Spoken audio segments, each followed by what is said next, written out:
যদি হয় রান্না 122 পদের, তাহলে বলুন তো কেমন মজার হবে যদি সব 122 পদের সবজি হয়? হ্যাঁ, অনেক মজার হয় রান্নাটা।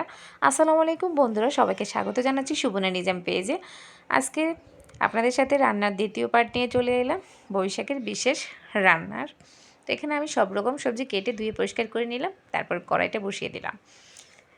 তেলটা গরম হয়ে গেছে, আর পেঁয়াজ আর কাঁচামরিচটা দিয়ে দিলাম। পেঁয়াজ কাঁচামরিচটা একটু ফ্রাই করে দিয়ে দিব আদা বাটা আর রসুন বাটা, তারপর লবণ দিয়ে দিব।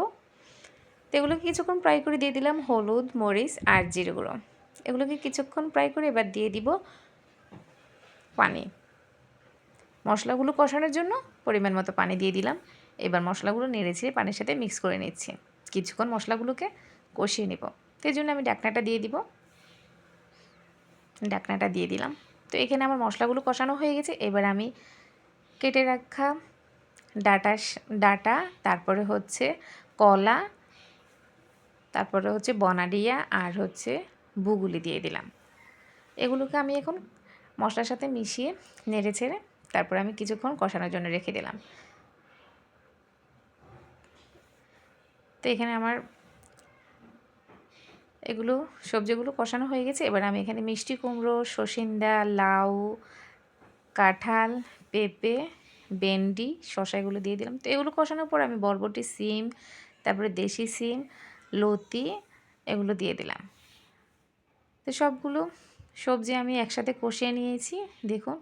তো এখানে সবজিগুলো যখন আমার কষানো হচ্ছে, আমি নেড়ে চেড়ে মিক্স করে নিচ্ছি। তারপরে আমি দিয়ে দিব মুগ ডাল। তো এখানে আমি ধুয়ে মুগ ডালগুলো দিয়ে দিলাম। তারপর আমি আগেই সিদ্ধ করে রেখেছিলাম হেলন ডাল আর হচ্ছে সিমের বিচি। তো এগুলোকে আমি সিদ্ধ করে নিয়েছিলাম। তো এখানে এবার দিয়ে দিলাম। এবার সবগুলো সবজি আমি একটার সাথে আরেকটা মিক্স করে নিব নেড়ে চেড়ে। বড় পাতিলে রান্না করতেছি, একটু নাড়তে অসুবিধেই হচ্ছে। তারপর নেড়ে চেড়ে এগুলোকে মিক্স করে নিচ্ছি। এটা হচ্ছে আমাদের একটা বিশেষ রান্না, নোয়াখালীতে আমরা সবাই রান্না করে, সবার পরিবারেই কম বেশি এগুলো রান্না হয়। আমরা পয়লা বৈশাখে এটা রান্না করি। এটাকে আমরা হাঁসন বলেই চিনি। 122 পদের রান্না। তো এখানে আমি সবজিটা দিয়ে দিলাম।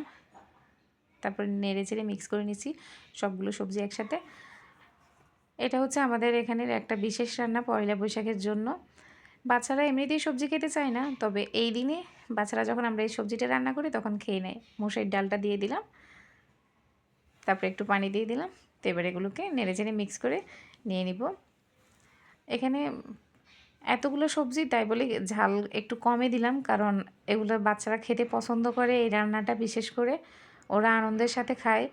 অন্যান্য দিন হয়েছে কি আমরা সবজি রান্না করলে বাচ্চারা খেতে চায় না, তবে এই দিনে যখন এই সবজিগুলো একসাথে রান্না করা হয় তখন তারা আনন্দের সাথে খায়। এতগুলো সবজি রান্না করলে একসাথে অবশ্যই টেস্টি হবে, সেটা আর বলার দরকার নেই। আসলে অনেক মজার হয় রান্নাগুলো যখন আমরা করি।